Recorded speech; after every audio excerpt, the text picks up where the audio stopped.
Hey there, gang. One of the things that I love about what we do here on our channel each and every day is that I've got a platform here to help you find your voice. And look, no one that I know of is able to help you find your voice better than my guest today, Taylor Conroy. Taylor's coming back with us. He's been with us before. He's the co-founder of Thought Leader, which is an online education company dedicated to helping experts, entrepreneurs, and just anybody with a story to share to get their message out of their heads and their hearts and get it out into the wider world. He's an expert at helping people like you land a TEDx talk, even if you've never spoken on stage before in your life. I wish I knew Taylor when I first started all this. It would have saved a lot of trial and error, I'll tell you that. And he's going to show us how he can help us all make a huge impact to the world and change that world. So Taylor, welcome, my friend. It's awesome to have you back. Thanks, Steve. Good to be here. Appreciate it. Absolutely. One of the things that we didn't get to chat about last time you were here is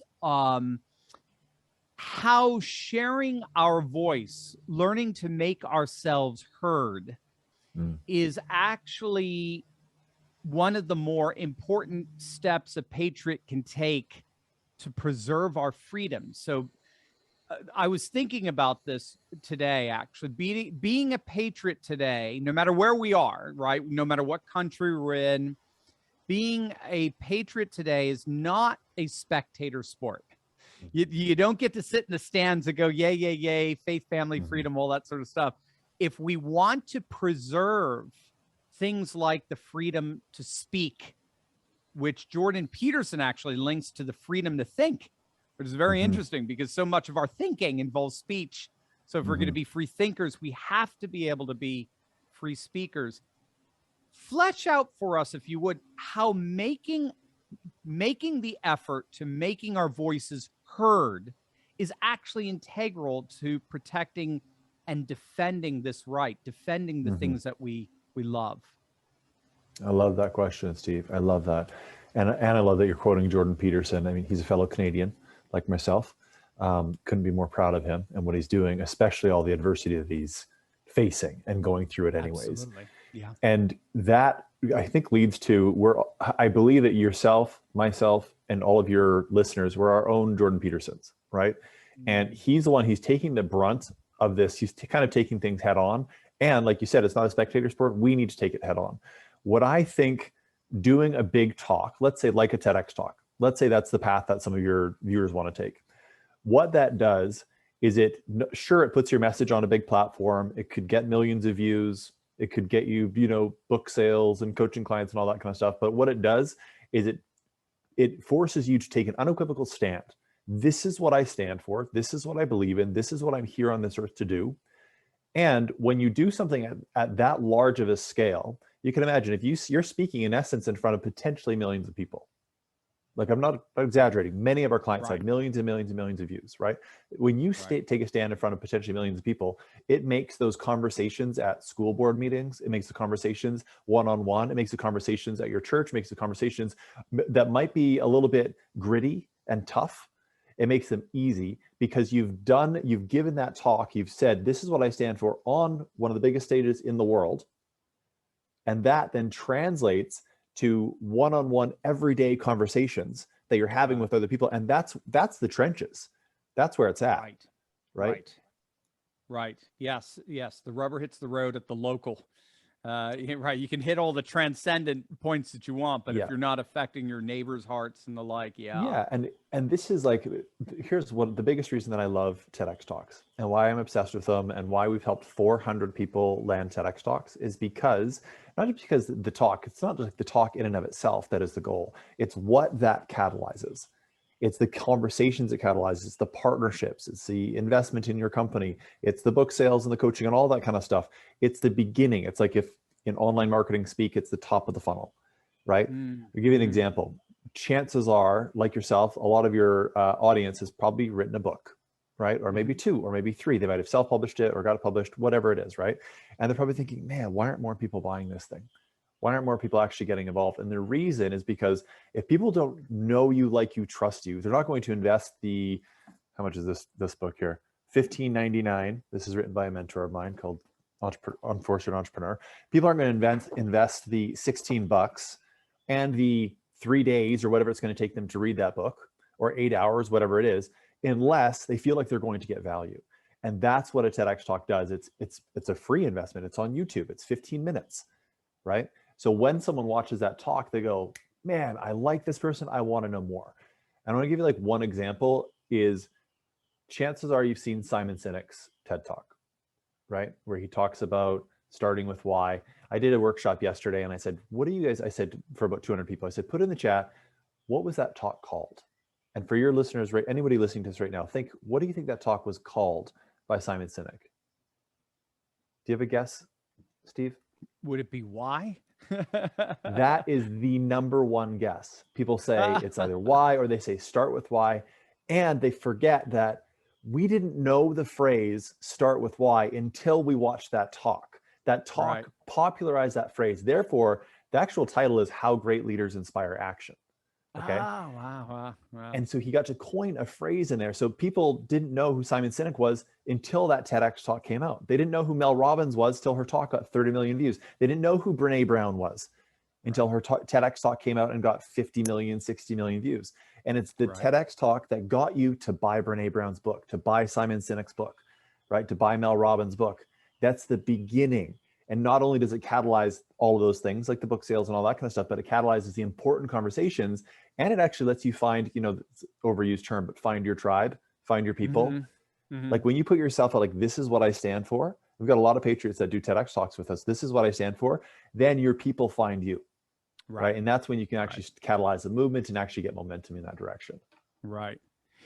Well, that's actually a great pivot to, I mean, just why TEDx in particular. I mean, there's so many, you know, there's so many different platforms out there to share your voice. So why TEDx? TED Talks in general, but TEDx in particular.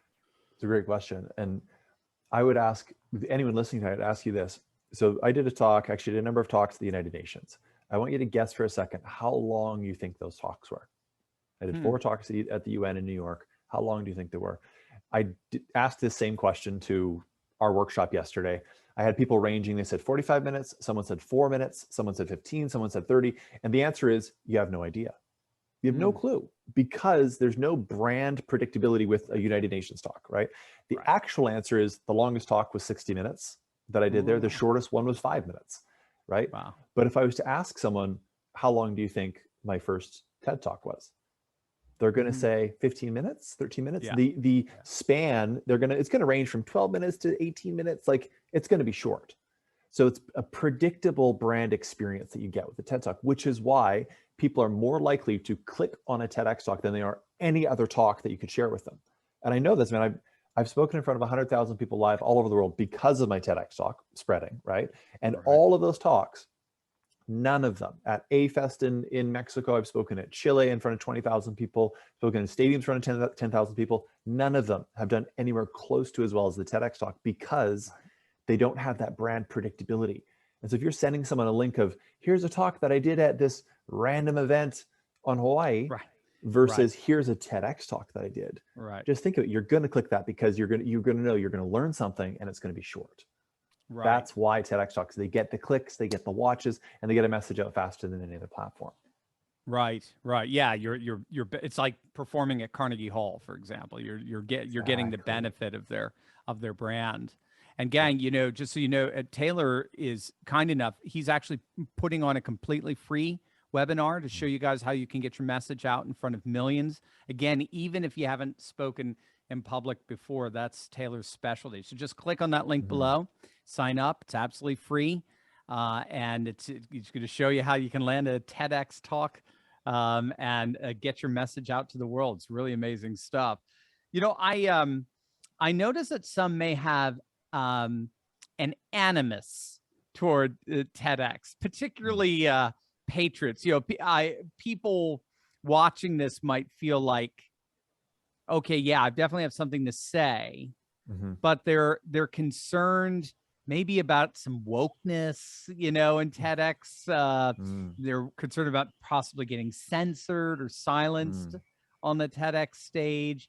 I noticed that, you know, we put up something, a few months back when you and I first talked, you know, who wants to get a TEDx talk? We put up on our community page on YouTube, and there was just a lot of negative comments. There's just this sort of knee-jerk reaction of, you know, oh, they're just woke and they're just going to silence us like every other organization is.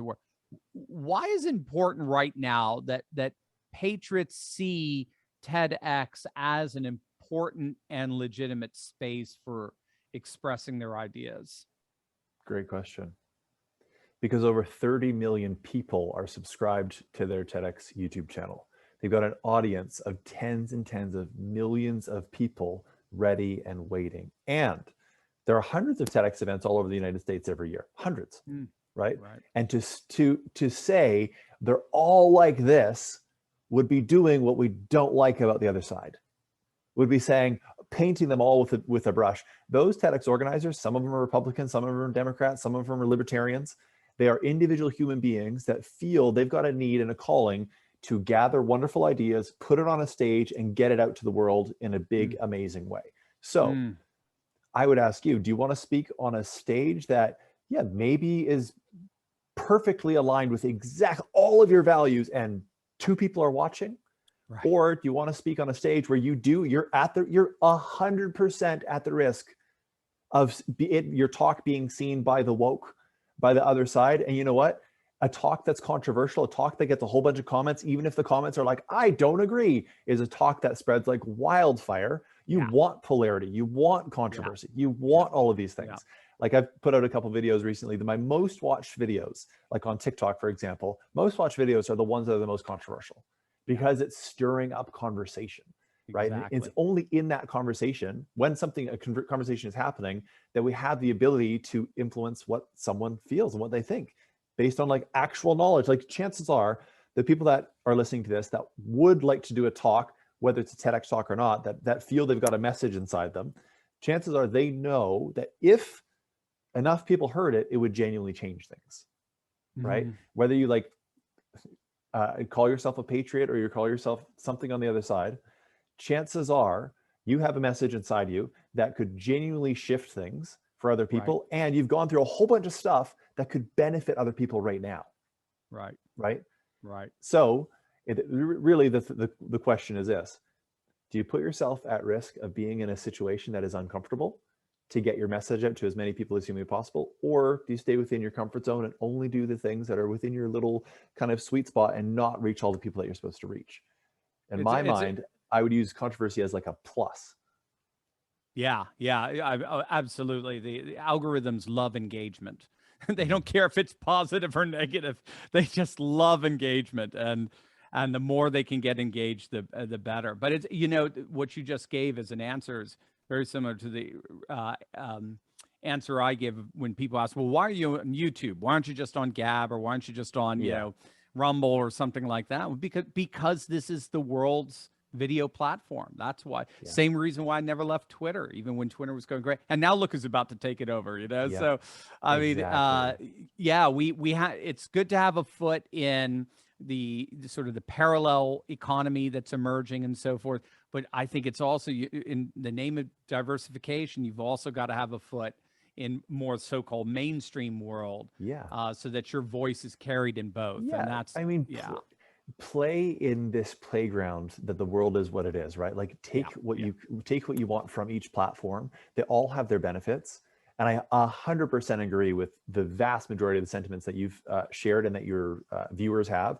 100% agree. And that's where the people are. So let's go talk to people. And again, this isn't like the be all end all, like the only talk you're ever going to give. That talk leads. I mean, I've got a client who has spoken in front of, done 300 paid speaking gigs from his TEDx talk. His views, by the way, are in direct alignment with yourself, myself, and your viewers' views, right? Wow. He's done 300 paid speaking gigs because of that one TEDx talk. It's the thing that starts to bring the opportunities. If someone, let's say there's a Patriot conference organizer, okay? Someone who's organizing conferences and has patriots come and speak, that's who's in the audience. Chances are they watch TEDx talks every once in a while to find their speakers. And you don't need to have a title that says how to be a patriot or something like that. In your message, it will be completely intuitive what you stand for. Right. And therefore you will be able to get invited to the events that you really, really want to speak on by getting in front of the major audience in the first place. Brilliant. And you know, that leads me to really a key sort of zeroing in on who's watching this. So how can a TED Talks help, say, like a small conservative business? So we've got many small business owners in our audience. Many of them have, you know, had some pretty rough times under lockdowns and all this sort of stuff. And I try to highlight resources for them to help them succeed. How can TED Talks help a small conservative business? The answer to that would be the same answer if the question was, how can your business getting in front of 100,000 people be beneficial? It's building an audience. The number one thing that I've seen a TEDx talk do is to build an audience. And once an audience is built, I mean, with the TEDx talk, the longest talk you can do is 18 minutes, right? You can't do it longer than 18 minutes. That's the max. In 18 minutes, you cannot share everything you've ever learned. You can't share everything you know, right? You can just wet people's whistle. You can sprinkle in a couple of anecdotes about your business. You can sprinkle in a couple of anecdotes about your book or your coaching practice, whatever it might be. And then after people are resonating with you, they're like, whoa, I think I like this person. Then they want to engage more. Then they want to support your business if their values are aligned with yours, right?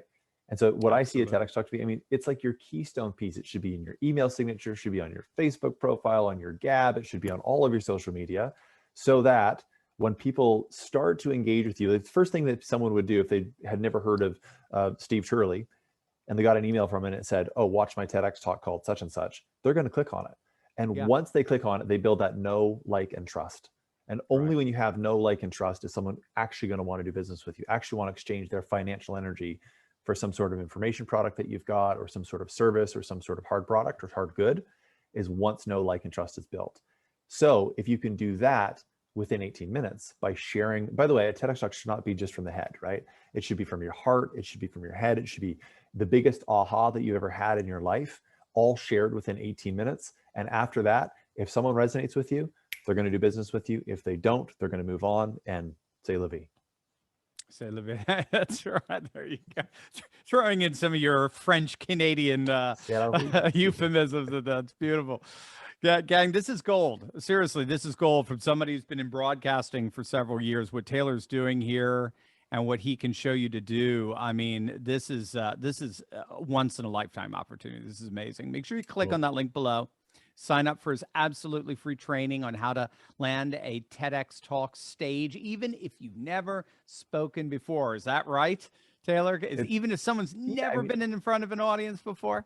The vast majority of our clients haven't. And in the training, we're going to get clear on your title, get clear on your big idea, and get crystal clear on the next step to land your talk this year. Wow. I wish I had that.